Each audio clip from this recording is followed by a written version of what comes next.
Bom, eu comecei na escola primária, naquela época era primário, no Externato Ofélia Fonseca, e ali fiz o ginasial também. Depois o colegial eu fiz no Colégio Rio Branco e casei-me. Fui morar no Rio, tive 4 filhos, separei-me e voltei para São Paulo. E aí foi que eu fui fazer cursinho e a faculdade de Direito. Aí entrei no Largo São Francisco, formei-me em 1971. Ali foi muito rica a experiência, mesmo porque eu estudava à noite, trabalhava de dia para poder manter os meninos e tudo mais. E trabalhava no escritório do meu pai, que foi fundado em 1937 por ele e mais um amigo dele, que depois até tornou-se compadre, porque era meu padrinho, João Acioli, que também era de Catalão. Papai era goiano, de Catalão, e esse também.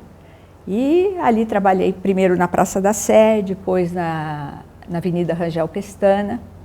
O nosso escritório dava assistência para trabalhadores, normalmente, e sempre fomos coerentes. Nós advogávamos para trabalhador empregado. E às vezes perguntavam, por que não fazer para a empresa? Porque você tem que ter coerência. Você, às vezes, advogando para um trabalhador, você poderia ter como cliente a empresa que ele trabalhasse. Então, isso não seria possível. E ali demos assistência, como até hoje dão, para vários sindicatos. O nosso escritório tinha vários sindicatos e eu também advoguei para vários sindicatos como relação de emprego.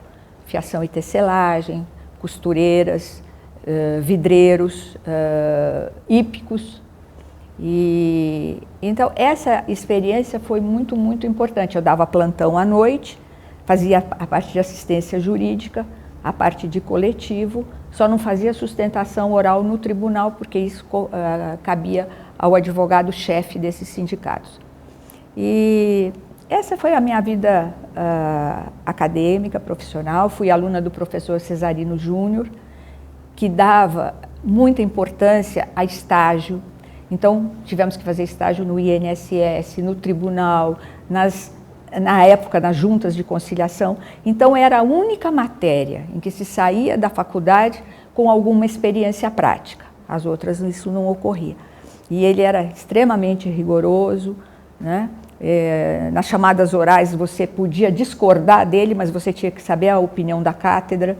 E eu fazia a faculdade, como já disse, à noite. Numa época em que os rapazes tinham que ir de terno e gravata, nós não podíamos ir de calça comprida. E então você tinha uma série de... o que eu ainda digo, você respeitava muito os professores e tudo mais. Tinha aquela... vamos dizer... havia uma hierarquia, então você tinha muito respeito e tudo mais. Tive ótimos professores, o professor Dalmo de Abreu Dalari foi meu professor, Basileu Garcia dava a parte de direito penal. Então foi uma experiência muito, muito boa, né? Produtiva. E aí, em 93, depois de já ter disputado uma vez, a época do governo Collor, eu fui para o tribunal, nomeada pelo presidente, então, Itamar Franco. E, à época, era presidente do tribunal José Vitório Moro, um juiz maravilhoso, informal, e que eu tinha assim, uma grande ligação com ele, porque ele chegou a trabalhar no nosso escritório. Ele fazia a parte trabalhista do ABC.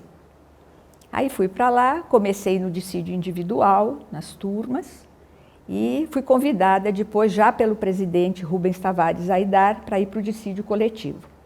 O que me apavorou muito, porque eu não tinha grande experiência em dissídio coletivo. Mas vou te dizer, foi paixão à primeira vista. É uma parte do direito do trabalho em que você pode criar, você pode ajudar, você pode fazer realmente a justiça ser efetiva. E eu me dei muito bem nesse setor do dissídio coletivo. Acabei presidindo a sessão de dissídio coletivo, à época da presidência da doutora Maria Aparecida Pellegrina, e ali fizemos muitas coisas, e foi uma época bastante conturbada, de muitas greves. E a época da presidência do doutor Aidar, o processo chegava de manhã, ele fazia audiência à tarde e nós julgávamos à noite. Então era comum você sair do tribunal 10h30, 11 horas da noite, mas já com o conflito praticamente solucionado. Era a época de greves de ônibus, metrô, eletricitários, Sabesp, CETESB. Então, cada dia era uma greve grave que afetava toda a sociedade. Então, daí a necessidade de você ter essa rapidez para julgar.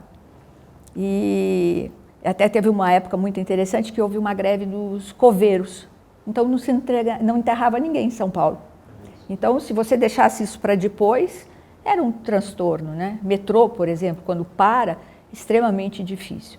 Então, ele fazia questão de julgar e ele presidia, ele como presidente do tribunal, ele era o presidente da seção especializada em dissídios coletivos. E ele presidia os julgamentos e, às vezes, você fazia o voto oral, não tinha tempo nem de escrever. E depois, quando você ia escrever, você via que tinha algumas coisas que não ficaram bem fundamentadas e tudo mais, e aí as partes tinham que entrar com embargos declaratórios para você esclarecer aquela parte. Mas foi uma época muito rica e de muita experiência também.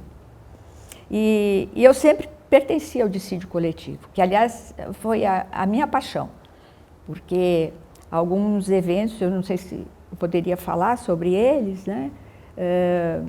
Houve uma greve enorme das ONGs que prestavam serviço à prefeitura e que os empregados tinham relação de emprego.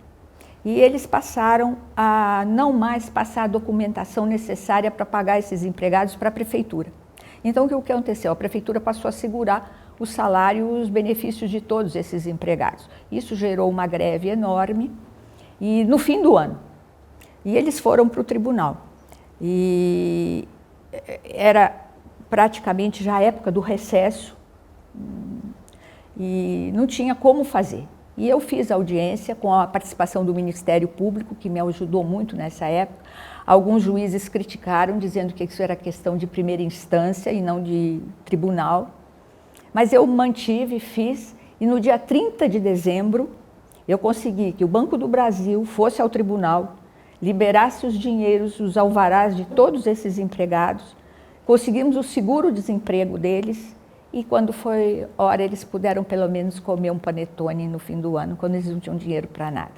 Isso foi uma coisa que me causou alguns transtornos dentro do tribunal, mas felizmente eu estava amparada pelo Ministério Público, tudo foi feito muito abertamente, os funcionários do tribunal cooperando, fazendo os alvarás. Foi uma luta fazer o Banco do Brasil ir para lá, liberar dinheiro para eles, porque a prefeitura passou, quando foram para o tribunal, a depositar as remunerações desses empregados numa conta aberta no tribunal. Então, foi uma coisa muito, muito importante. Foi uma alegria, você não imagina, eu tenho até hoje alguns chaveirinhos que eles me deram de presente, tiramos fotografia, eles levavam biscoito para a gente comer durante as audiências. Foi maravilhoso, foi uma das greves mais emocionantes que eu participei e da qual eu fui relatora. Outra delas foi a primeiro dissídio coletivo do Porto. Então, a matéria é extremamente nova, a lei dos portos em vigor. A gente não conhecia a matéria toda, né? As peculiaridades que tem o Porto. Então, eu organizei meu gabinete, o juiz Aurélio, que era classista naquela época, também foi comigo, ele era o revisor, e fomos para Santos. Chamei as partes todas, fiz uma visita ao Porto e várias audiências para tentar pacificar.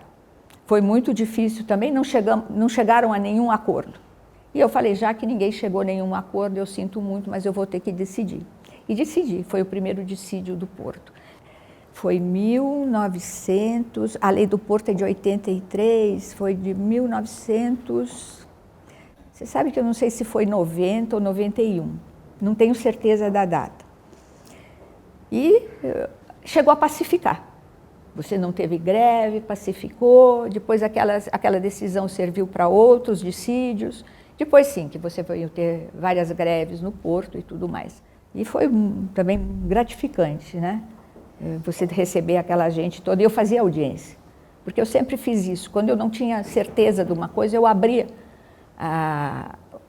o dissídio para fazer audiência, e deixava as partes falarem e me explicar, e você sabe que com isso esclarecia tantas coisas, e você podia dar uma decisão mais consistente, porque você passava a ter conhecimento daquilo que estava se passando.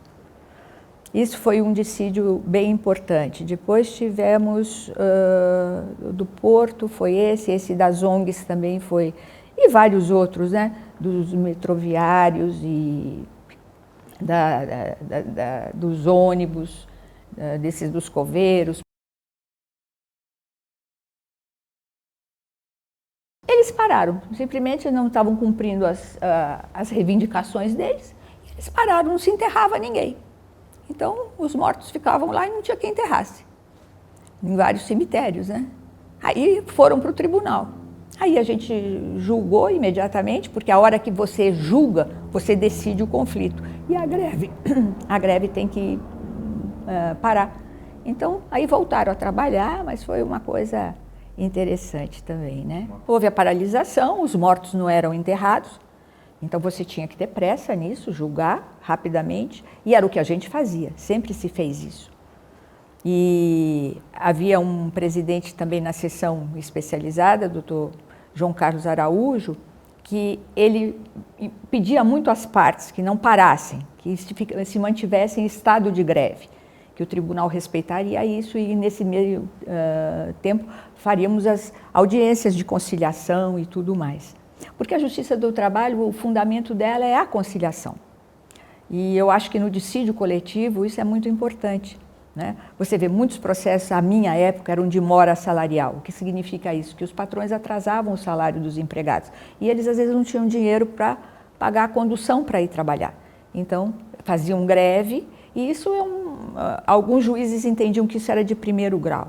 Eu nunca entendi dessa maneira, eu entendi que tinha que ser mesmo decidido no tribunal e resolver o conflito, porque não adianta você ir para uma audiência, levar muito tempo e não resolver o conflito, né? E nesse aspecto, ao meu tempo, as greves eram assim solucionadas rapidamente. A gente não dava muito tempo, ia para a procuradoria, às vezes o Ministério Público dava o parecer, a procurador dava o parecer na própria audiência e a gente às vezes julgava no mesmo dia. E aí com isso eles voltavam ao trabalho, o tribunal era muito respeitado nesse aspecto, porque eles sabiam da posição da gente, né? Não havia cerceamento nenhum.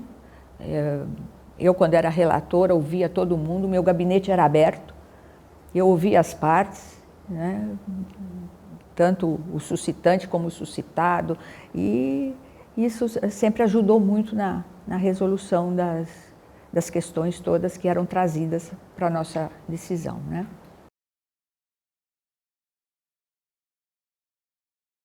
Eu era advogada, né?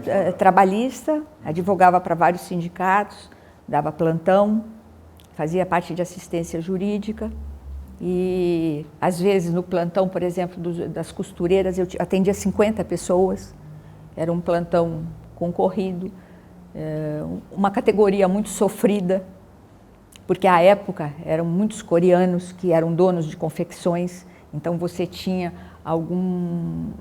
trabalho escravo mesmo, né?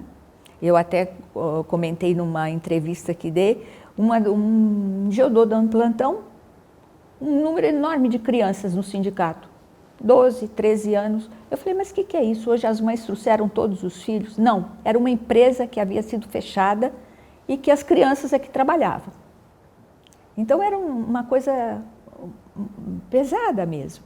Aí o presidente do sindicato, que era o Reinaldo, foi denunciar essa empresa e tudo mais e foi ameaçado de morte. Ele teve que andar com segurança um tempo e tudo mais porque foi ameaçado de morte. Então eram muitos casos. Por exemplo, o número de gravidez em meninas, um número assim enorme. Até um dia ele chegou no plantão e falou assim, Vânia, vê o que você faz aí para diminuir esse número, esclarece essas meninas. Eu falei, eu não tenho eu dei assistência jurídica, como é que eu vou meter na vida pessoal delas, né? É uma coisa complicada. E esse era um dos sindicatos. Primeiro começamos a trabalhar no prédio Martinelli, você imagina. O prédio Martinelli, o elevador não subia até o andar do sindicato, que era o 24º, ele parava no 18. Então eu nunca podia ir trabalhar sozinha. tinha que sempre alguém, ou um diretor ou um outro advogado, me esperar embaixo para a gente subir. Porque você tinha, assim, de vez em quando passava uma pessoa nua pelo corredor, você tinha alguns setores de filmagem, de filme pornô. Então, era uma coisa assim, maluca esse sindicato. Aí depois o prédio foi desapropriado e nós fomos para Florencio de Abreu, que já era bem mais tranquilo. E ali foram coisas muito engraçadas sempre que aconteceram, porque era uma categoria muito querida. Depois também advogava ao mesmo tempo por fiação e tecelagem, fazendo audiências. Ali também as coisas já não funcionavam como nos alfaiates e costureiras, era mais organizada, as empresas funcionavam melhor, porque na parte de costura você tinha muita empresa informal. E isso também dificultava o cumprimento de obrigações trabalhistas, né? Já no fiação, não. Aí fui para os vidreiros, que também era uma categoria bastante atuante. Ali a gente advogava muito contra a Santa Marina, Nadir Figueiredo, os advogados excelentes, que era o Dr. Camilo Ascar, pela Santa Marina.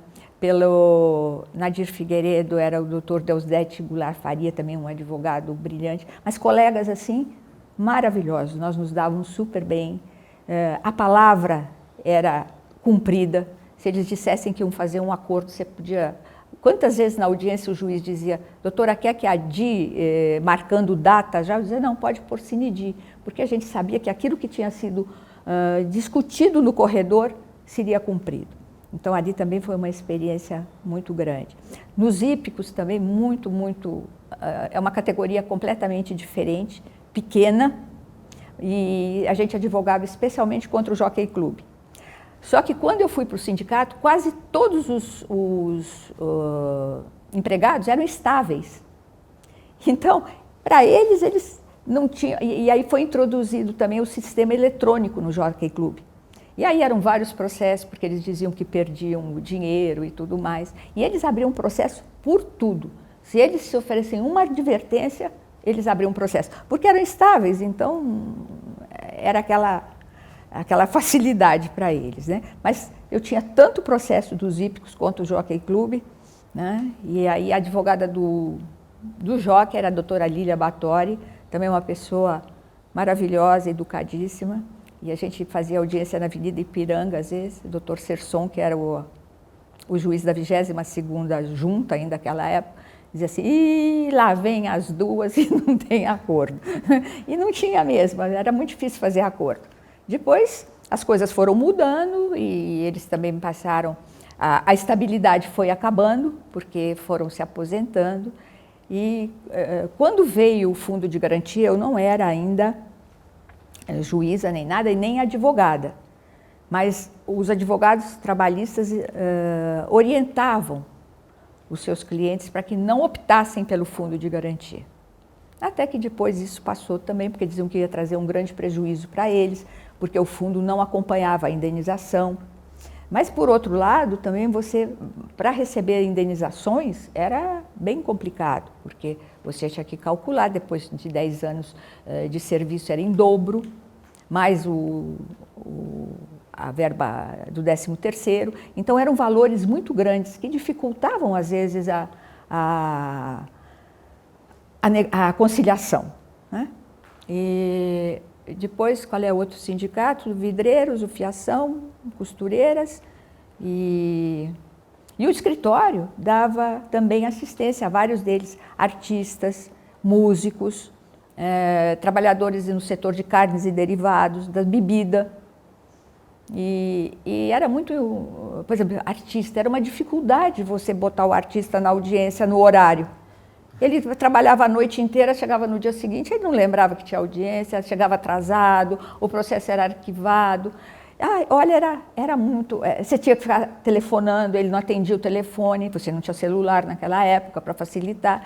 Então, era uma categoria assim, bem diferente, né? Tivemos a Piná, foi nossa cliente no escritório, Branca Ribeiro... Depois, quem mais? Essas eram mais do meu tempo, né? E o escritório também, vários jornalistas, né? Que nesse momento eu não me lembro o nome de todos, mas era bem... O escritório era muito conhecido, porque o escritório do meu pai foi o primeiro escritório trabalhista, né? Na área de empregado. Então era muito atuante também. Meu pai era uma pessoa muito rigorosa na nossa educação e tudo mais. E o sonho dele foi que sempre que eu fosse trabalhar com ele, fizesse direito e tudo mais. Tanto assim que quando eu me casei, ele ficou muito triste. E acho que no fundo ele até torcia mesmo para eu me separar para poder voltar a estudar. Não sei se isso deve colocar, mas... E aí quando eu voltei, ele me matriculou no cursinho do Castelões, do professor Castelões. E eu falei para ele, eu não posso estudar, eu tenho 4 filhos para criar, como é que eu vou fazer? Eu vou trabalhar. Ele me levou pela mão, me fez fazer o cursinho, e aí o meu sonho era entrar no Largo São Francisco. Quando eu entrei, eu consegui entrar lá. E aí fui trabalhar com ele, mas ele era extremamente rigoroso, ele saía de casa às 5h30 da manhã para trabalhar. Quando você chegava no escritório às 8h, ele já olhava para você de cara feia, como se você estivesse chegando ao meio-dia. Férias, ele entendia que devia dar para o trabalhador, para a gente jamais, né? Então ficava muito bravo quando você dizia, preciso sair uma semana de férias, não tinha férias. E foi muito bom. E eu não era porque eu era filha da dona, do dono, mas eu carreguei processo muito tempo, ali na Rego Freitas. Depois ali o tribunal era na Brigadeiro Tobias, eu levava os processos lá. Lá também tem um fato muito interessante, porque às vezes na Rego Freitas não podia a empregada entrar de calça comprida para as audiências. Então tinha um senhor do outro lado da rua que alugava a saia. Então, quando você tinha uma cliente que estava de calça comprida, ela não tinha jeito de trocar de roupa, você fazia ir lá e trocar, alugar uma saia para poder ir para a audiência. E a Rego Freitas era uma coisa terrível, tudo muito apertado, muito difícil, e tinha uma lanchonete no térreo. Nossa, se saía de lá o cabelo cheirando a gordura, era um horror, né? Depois não, depois os prédios foram mudando, Avenida Ipiranga, Avenida Rio Branco, Casper Líbero. E o que era muito complicado também, porque você tinha que correr de um lado para outro, você tinha às vezes audiências uma em seguida da outra, embora o escritório a gente tivesse sempre uma pauta muito grande, mas o escritório dividia. Eu normalmente ficava na Avenida Rio Branco, então fazia todas as audiências dali e dos meus sindicatos e dos sindicatos do escritório. E aí trocava com algum colega quando alguma audiência minha dos sindicatos fosse para outro prédio. Porque senão você ficava ali na Avenida Rio Branco e São João, no meio do trânsito, naquela correria toda, né? E depois as condições também foram se deteriorando, os prédios velhos, né? As condições de trabalho muito complicadas. Aí que veio, então, a construção do Rui Barbosa, que começou com o presidente Nicolau dos Santos Neto, que deu de conhecimento geral as atrapalhadas todas, as confusões que houveram, e a doutora Pelegrina terminou a obra. Ali, então, ficaram 90 varas instaladas, e o que hoje já não dá mais. Quando a doutora Pelegrina assumiu a presidência, ela fazia reuniões mensais para prestar contas, porque você imagina a repercussão que foi aquele escândalo todo do roubo no tribunal e tudo mais, né? Então ela fazia audiências mensais para prestação de contas, e ela sempre me chamou. E não só eu, mas vários juízes, nós participávamos, e depois a inauguração foi muito emocionante. Era obrigação das empresas que construíam dar aula para os trabalhadores, eles tinham aula lá dentro do próprio fórum para alfabetização, conhecimento de direitos. Eles foram homenageados no dia da inauguração. Então foi muito bonita a inauguração do prédio e uma vitória em cima daquilo tudo que havia, porque havia um ambiente bem pesado, né? Mesmo para liberação de verbas e tudo, por causa dos antecedentes já. E O tribunal inicialmente era na Avenida Rio Branco, aí depois também ele não tinha mais condição de abrigar todas as turmas e tudo mais, aí passou para o prédio da Consolação, 1272, que funciona até hoje, já também em condições de dificuldade, porque o prédio já foram feitas algumas reformas, isso quando eu ainda estava lá, dividindo os gabinetes e tudo mais para caber todo mundo. A minha época eram 64 juízes, hoje são mais de 90, se não me engano.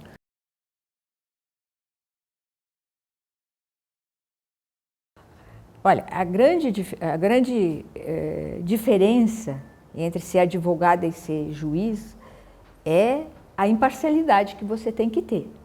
Você imagina, eu só advogava para empregado, né? Eu tinha uma visão social enorme. Na minha casa se respirava a justiça do trabalho, meu pai foi político, advogado trabalhista a vida inteira. Ele participou de várias greves no setor de fiação e tecelagem, greves, os primeiros dissídios vencedores no tribunal foram dele. Então, você imagina, você vai para o tribunal e você tem que ser imparcial. Então, isso era uma coisa assim, a mais difícil que eu encontrei. Quando eu examinava um processo, eu jamais começava da frente. Eu começava do fim, porque eu não queria saber qual era o nome do advogado que estava lá fazendo a contestação. Para evitar qualquer tipo, porque, claro, evidentemente, tinha alguns advogados que eram super intransigentes na época que eu advogava, então eu não queria levar para o processo que eu ia julgar aquela experiência negativa que eu tinha tido à época que eu advogava. Então, essa foi uma das diferenças que eu senti. Em segundo lugar, a autonomia. Porque no escritório, você de todo jeito era um grupo de advogados e que você prestava contas e a pauta não era escolhida por você, você fazia a audiência que caísse na divisão. Já no tribunal, não. Eu era a dona do gabinete, eu tinha que comandar os funcionários, a última palavra era minha, embora muitas vezes um funcionário chegasse e dissesse eu não entendo desse jeito, eu dizia eu entendo desse, é assim que vai ser. E, então, isso é uma diferença grande. E depois levar esse espírito do social, da conciliação para o tribunal, que já era bem forte, sempre foi, né? Então, essas eu acho que foram as grandes diferenças que eu senti. E eu acho assim, no meu entender, você cresce muito, porque você tem que ver tudo, não só o lado do trabalhador, mas o lado da empresa também. Né? E aí depois vieram com as mudanças da emenda constitucional, os processos que estavam na época no cível passaram para a Justiça do Trabalho, você teve o dano moral, o dano, o assédio sexual, o assédio moral, isso tudo veio para julgamento. Então, coisas bastante novas, né? E no dissídio coletivo, que você acabava de sair uma legislação, uma coisa qualquer, já havia uma greve para aplicar aquilo. Então, você tinha que estar sempre à frente de tudo. Participação nos lucros, por exemplo. Um dos enunciados da participação nos lucros fui eu que redigi na época do dissídio coletivo. Eu fui a primeira juíza a dar estabilidade para o empregado portador de AIDS, até que ele fosse afastado pelo INSS, também no dissídio coletivo. E hoje em dia, você vê uma decisão bem recente do ministro Godinho, que eu reputo um dos melhores ministros que o TST tem, ele já estendeu essa proteção não só para o aidético, mas para todos aqueles que tenham doenças graves, câncer, algumas doenças que impedem mesmo o trabalhador de exercer a sua profissão e tudo mais. Então, são coisas assim que você vai estudando e coisas que ainda não estão, às vezes, nem legisladas. Fatos novos, né? Que você tem que viver, adequar, aplicar a lei, procurar ser rigoroso na aplicação da lei, mas ver também a parte social. E um dissídio coletivo ainda tem mais uma coisa, ele atinge uma coletividade, não só um empregado, um indivíduo, mas é uma coletividade. Então você tem as dispensas em massa, que às vezes prejudicam muitos trabalhadores, né? A atuação dos sindicatos passa a ser muito mais, uma atuação maior, mais cuidadosa e tudo mais. Então, foram algumas diferenças grandes.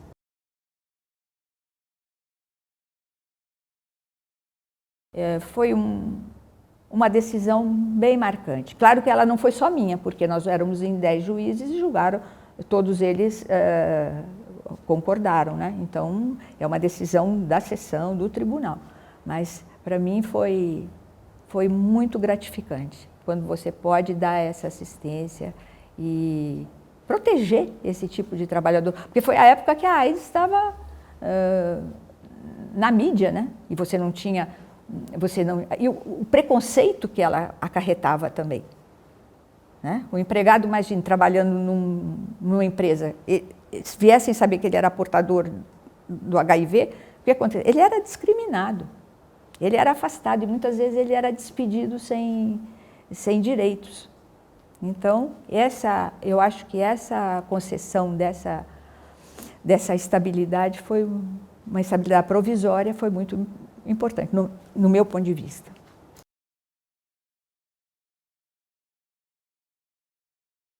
Você não tinha o fundo de garantia, então o empregado era estável.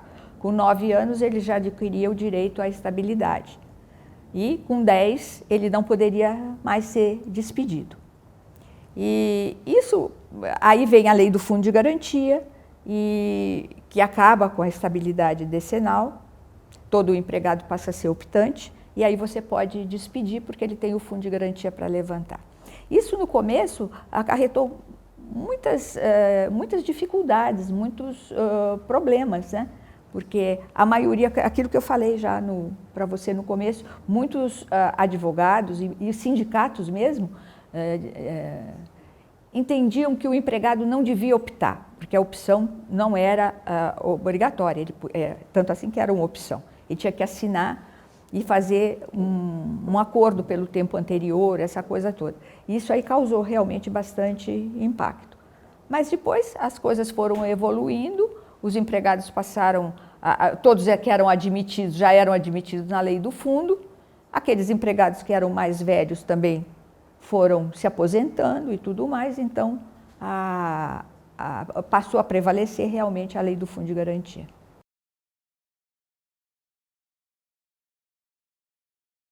Uma coisa terrível, porque você não imagina o número de processos que entraram pedindo as diferenças do fundo. E a gente tem algumas coisas que ainda caminham aí, né? Por exemplo, há decisões que se espera um julgamento do Supremo, né? Isso causou muito impacto e muita, como é que eu vou te dizer? Muita tristeza, porque pessoas que tinham vendido a sua casinha para comprar uma outra coisa, não puderam mexer no dinheiro naquela época do Plano Collor e tudo mais. E eram processos, inúmeros processos que entraram. E teve um impacto muito grande, sim, esses planos todos.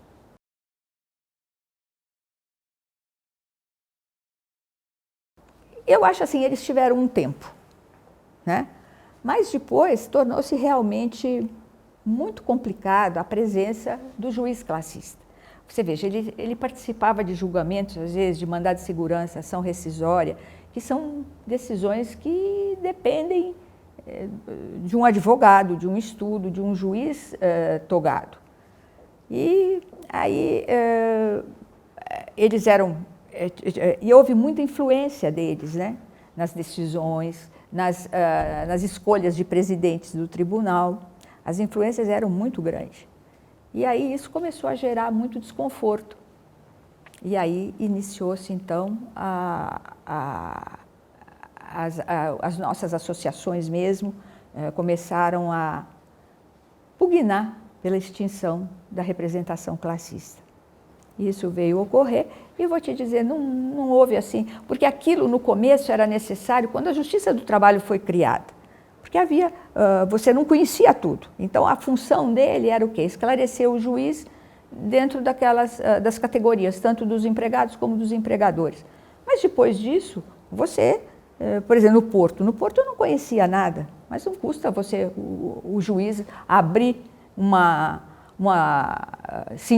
sindicância, não, uma visita a um lugar desse, né? Por exemplo, na FEBEM, o que hoje é a Fundação Casa. Eu fui umas 2 vezes na FEBEM, porque também tinha vários dissídios dessas instituições, e era uma coisa assim terrível que você ouvia falar.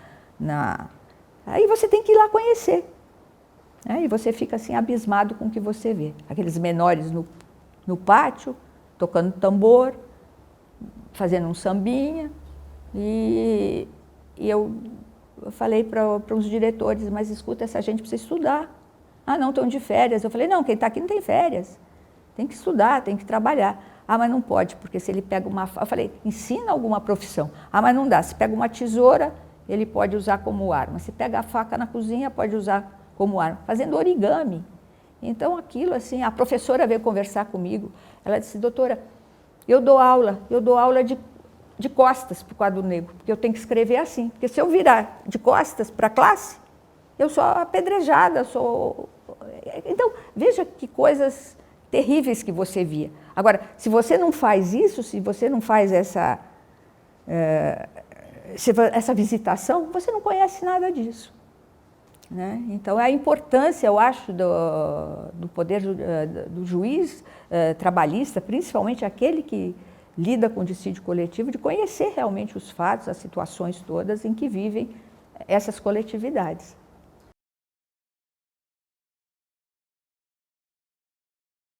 Meu pai era político, pertencia ao Partido Comunista. Então, havia uma perseguição enorme e ele chegou a advogar. O primeiro habeas corpus do Partido Comunista foi feito pelo nosso escritório.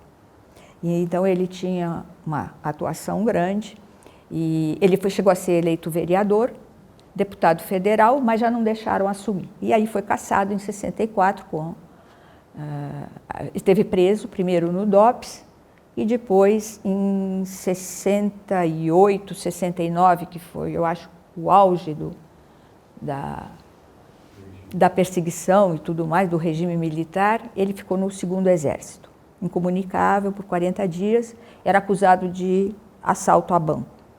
Isso eu posso garantir, que meu pai nunca assaltou banco, pelo contrário, o que o major às vezes levantava era por que ele só advogava para empregado, por que não advogava para empresa, isso aí, né? E foi uma vida de muito sofrimento, de muita dificuldade para a gente. O DOPS chegou aí na nossa casa, tirar das estantes todos os livros vermelhos que encontrava, porque diziam que eram subversivos. E minha mãe, nisso, teve uma atuação brilhante. Minha mãe era uma mulher carinhosíssima, dedicadíssima, e ela acompanhava, sem poder ter contato, mas comparecia ao 2º Exército todos os dias para ter notícia do papai. Ele foi preso à mesma época que os dominicanos foram presos também. E quando ele saiu, ele disse o seguinte, que ele não sofreu tortura física. Mas dali para frente ele já ficou doente, depois nunca mais pôde, chegou a perder a memória e tudo mais. Então foi uma vida muito difícil, né? De muita perseguição, de conhecidos nossos que foram assassinados, que frequentavam a minha casa. Então isso foi um momento muito... Por isso que eu fico muito, muito preocupada quando às vezes eu vejo esses movimentos dizendo tomara que volte o regime militar. É uma coisa assim terrível, terrível, terrível, né? E outra coisa, uma coisa assim que eles não ouviam nem nada.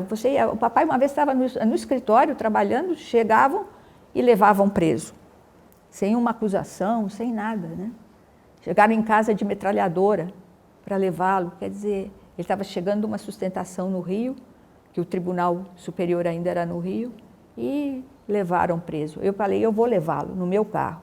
Aí o militar veio atrás com a metralhadora, eu falei, senhor, o senhor não precisa apontar a metralhadora, nós vamos chegar lá, eu não vou fugir. Eu vou fugir aonde? Com o senhor aqui comigo? Não vamos para lugar nenhum, vamos para lá. Aí foi onde ele ficou 40 dias incomunicável. Então eu acho uma época muito difícil, né? Alguns juízes não tomaram posse, outros que foram cassados também. Carlos Sá, doutor Arouca mesmo, que depois foi para o tribunal pelo 5º dos advogados, também foi cassado. Ele tinha passado no concurso, já não pôde tomar posse. Caçavam, né? Caçavam o direito. Saía no Diário Oficial que você tinha os seus direitos políticos suspensos e cassados. E você não podia... O que você podia fazer contra isso?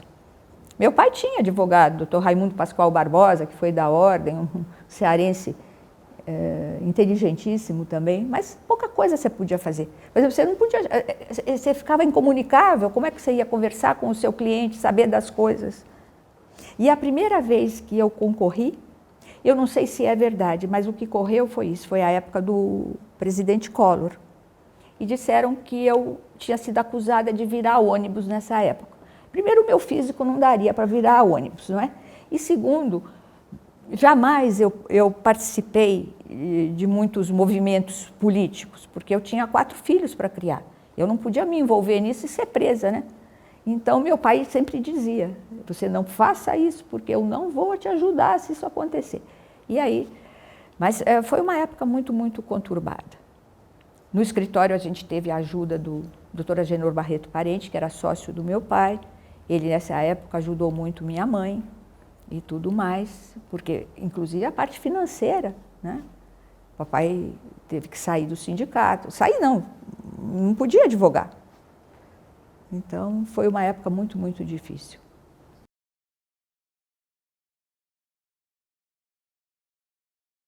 Eu vou ser bairrista, porque eu acho que o nosso tribunal é a vitrine do que está aí tudo. Tudo acontece aqui em primeiro lugar, né? Em primeiro lugar, em decorrência da economia. Em segundo lugar, porque as maiores empresas estão aqui e tudo mais, né? Segundo lugar, essa forma de julgar, eu acho, uma forma independente de adequar a lei às situações atuais, aos anseios da sociedade. Então, eu acho que a influência é muito, muito grande. Hoje em dia, você não pode esquecer a influência do Tribunal de Minas, do Rio Grande do Sul, que é muito grande também, mas eu acho que São Paulo ainda está em primeiro lugar.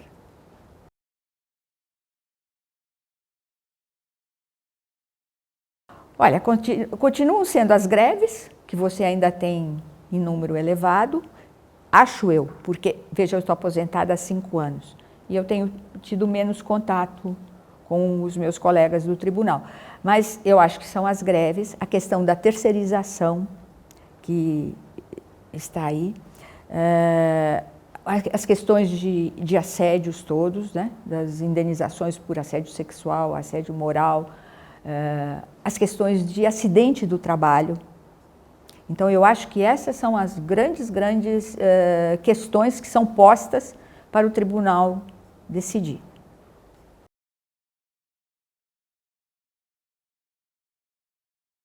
Foi uma emoção enorme, porque eu nunca esperei receber nenhuma comenda, nenhum reconhecimento pelo meu trabalho. No TRT de Campinas, deveu-se muito ao doutor Araújo, Luiz Carlos Araújo, que era o presidente do tribunal naquela época, meu amigo e tudo mais. E no TST, muito menos, porque foi o ministro Renato Lacerda Paiva que me indicou. Ele era juiz em São Paulo, foi para o TST, uma pessoa seríssima, competentíssima, que está lá até hoje. Então, para mim, foi assim, muito, muito emocionante, muito gratificante. E dá, assim, um novo ânimo, né, para você continuar fazendo o que você faz e procurando, vamos dizer, se superar em muitas coisas.